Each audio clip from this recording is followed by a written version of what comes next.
صرف ایک واقعہ ہے، غیر مسلم نے اسلام قبول کیا کسی زمانے میں، تو جب اسے پوچھا گیا کہ اسلام کی کس قدر نے تجھے متاثر کیا ہے، تو اس نے کہا صرف ایک واقعہ میری ہدایت کا سبب بن گیا۔ سنی اپنے نبی کی شان، ایک واقعہ میری ہدایت کا سبب بن گیا۔ وہ کیا کہا، ایک دن مجلس رسول لگی تھی، ہجوم عاشقاں تھا، کہ ایک شخص نے کہا حضور میرا بیٹا گم ہو گیا اور ایک عرصے سے مل نہیں رہا، آپ دعا کر دیجئے میرا بیٹا مل جائے۔ قبل اس سے کہ حضور کے ہاتھ اٹھتے اور اجابت کے در کھل جاتے، مجلس میں موجود ایک شخص جو پیچھے کھڑا تھا، اس نے کہا حضور میں اس کے بیٹے کو شکل سے جانتا ہوں اور ابھی فلاں باغ کے قریب سے گزر کے آیا ہوں، وہاں بچوں کے ساتھ میں نے اسے کھیلتے ہوئے دیکھا ہے۔ بس بات پوری ہو گئی، اس نے دوڑ لگا دی۔ تو آقا کریم فرمائے صحابی کو بلایا جائے، بلایا گیا، فرمایا بہت جلدی ہے جی حضور، آپ جانتے ہیں کئی دنوں سے بچہ مل نہیں رہا، میں الگ تڑپ رہا ہوں، بچے کی ماں الگ بے چین ہے، تو میں چاہتا ہوں کہ اس بچے کو ملوں اور اس کو جلدی اس کی ماں کی گود تک پہنچاؤں کہ ممتا کی ماری ہوئی ماں کے دل کو قرار ملے۔ ماں تو پھر ماں ہی ہوتی ہے، اولاد کے لیے اس کے سینے میں جو محبتوں کا ایک جہاں آباد ہوتا ہے، اس کی کوئی مثال ہی نہیں ہے۔ اقبال بیرون ملک تھے جب ان کی ماں انتقال کر گئی، تو انہوں نے وہاں ایک مرثیہ لکھا والدہ مرحومہ کی یاد میں، جو آج بھی کلیات میں موجود ہے، تو اس میں انہوں نے ایک جملہ لکھا، ذرا غور کیجیے، آہ وطن میں ہوگا اب کس کو میرا انتظار، آہ وطن میں ہوگا اب کس کو میرا انتظار، کون میرا خط نہ آنے سے رہے گا بے قرار، آرزو لے کر تیری خاک مرکد پہ آؤں گا، اب دعائے نیم شب میں کس کو میں یاد آؤں گا۔ ہر ایک کو کہنا ہی پڑتا ہے نا جناب دعاؤں میں یاد رکھی، مولانا صاحب سے بھی کہنا پڑتا ہے، پیر صاحب سے بھی گزارش کرنی پڑتی ہے،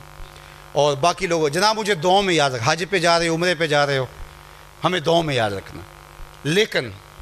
ماں سے کبھی کہنا پڑا کہ امی دعاؤں میں یاد رکھنا؟ ماں ایسے ہی یاد رکھتی ہے،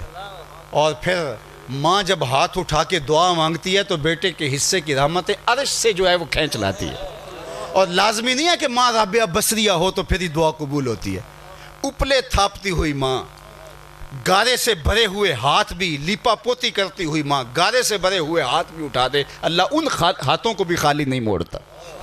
ماں کے سینے میں وہ درک اور وہ محبت کا جہاں آباد کر دیا گیا ہے۔ تو کہا حضور اس کی ماں الگ بے چین ہوگی اور میں الگ بے چین ہوں،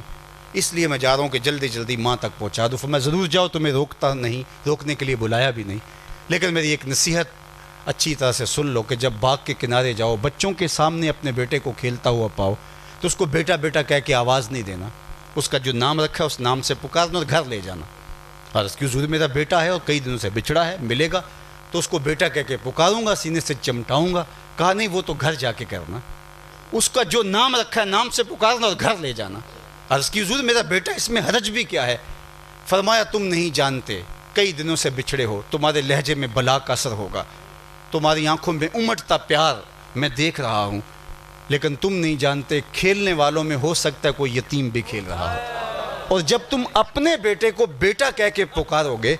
تو پھر یتیم کا دل بھر آئے گا، کاش آج میرا باپ ہوتا تو مجھے بیٹا کہہ کے پکار۔ یہ ہمارے دین نے بتایا۔ بیوہ کے سامنے اپنی بیوی سے ملاطفت کرنے سے منع کر دیا تاکہ بیوہ کا دل بے چین نہ ہو۔ غریب کے سامنے اپنی دولت کی نمائش کرنے سے روک دیا، بلکہ یہاں تک فرمایا اپنے گوشت کی خوشبو سے غریب ہمسائے کو تکلیف نہ دو، یا تھوڑا پانی زیادہ ڈال لو، شوربے کی پیالی ہمسایوں کے گھر بھیج دو، اور اگر ایسا نہیں کر سکتے تو جو ہے وہ ایسے زاویے میں کھانا پکاؤ کہ اس کی مہک غریب کے گھر تک نہ پہنچے۔ غریب بچے ضد کر بیٹھے، ماں باپ ضد پوری نہ کر پائے، ان بلکتے بچوں کے آنسو کون پہنچے گا؟ وہ کیا کسی نے کہا تھا، دوپہر کو سلا دیتی ہے بچوں کو وہ اس ڈر سے، دوپہر کو سلا دیتی ہے بچوں کو وہ اس ڈر سے، گلی میں پھر کھلونے بیچنے والا نہ آ جائے۔ تو یہ ہمارا دین ہے، ہمیں سکھاتا ہے ہمدردی ایک دوسرے کے لیے۔ سید خورشید گیلانی مرحوم نے لکھا تھا کہ امیر لوگ نمائش نہ چھوڑیں، جو ہے وہ آسائش نہ چھوڑیں، لیکن نمائش چھوڑ دیں تو غریبوں کی جان سوکھی ہو سکتی ہے۔ تو یہ ہمارے حضور کا دیا ہوا دین ہے، یہ حضور کا کہا اپنی اولاد کو جب یہ سکھاؤ تو پھر ان کے سینے میں حضور کا پیار پیدا ہوگا۔ اور میں ایک بات کا صرف اضافہ کر کے سمیٹتا ہوں، اور وہ یہ کہ حضور اپنی اولاد کو حضور علیہ الصلوۃ والسلام کی عظمتوں کے باب بتاؤ۔ اب چھوڑ دو اس بحث کو کہ دیوار کے پیچھے کا علم تھا یا نہیں، اب ہمیں چھوڑ دینا چاہیے اس بحث کو کہ اختیار کتنا تھا، اس بحث کو چھوڑ دینا چاہیے۔ وہ حضور خطیب الاسلام علیہ رحمہ فرمایا کرتے تھے تم نے حلیمہ کی بکریوں کے پیچھے پیچھے دیکھا ہے، سدرہ پر جبریل کے آگے آگے نہیں دیکھا۔ تو ذرا اس رنگ سے بھی دیکھنے کا مزاج پیدا کرو۔ اگر اپنی اولاد کو نبی علیہ السلام کے اختیارات کے حوالے سے بات کرنے لگ جائیں گے تو وہ سوچے گی کہ آج کی جدید ٹیکنالوجی نے تو پوری دنیا کو فتح کر لیا اور ایٹم کا کلیجہ بھی شک کر لیا گیا، اور نبی کو کسی چیز کا اختیار نہیں۔ اپنی اولاد کو بتاؤ نہیں، نبی کی شان اور اختیار کا عالم یہ وہ انگلی اٹھائے چاند کے 2 ٹکڑے ہو جائیں، سورج پلٹ کے عصر کے وقت پہ آ جائے، اور سڑیاں کھجوراں اگا جان دائے، اور پتھراں نو کلمے پڑھا جان، قطرے کو سمندر ذرے کو ستارہ کرتے ہیں، کونین کو خم آ جاتا ہے جب زلف سوارا کرتے، می وریا کستوریاں دا، می وریا کستوریاں دا، جدوں یار نچوڑیاں زلفاں۔ ذرا شعر کا حسن دیکھ لیجئے، می وریا کستوریاں دا، جدوں یار نچوڑیاں زلفاں، قبلہ او دے بھنیاں سائم جدے یار نے موڑیاں زلفاں۔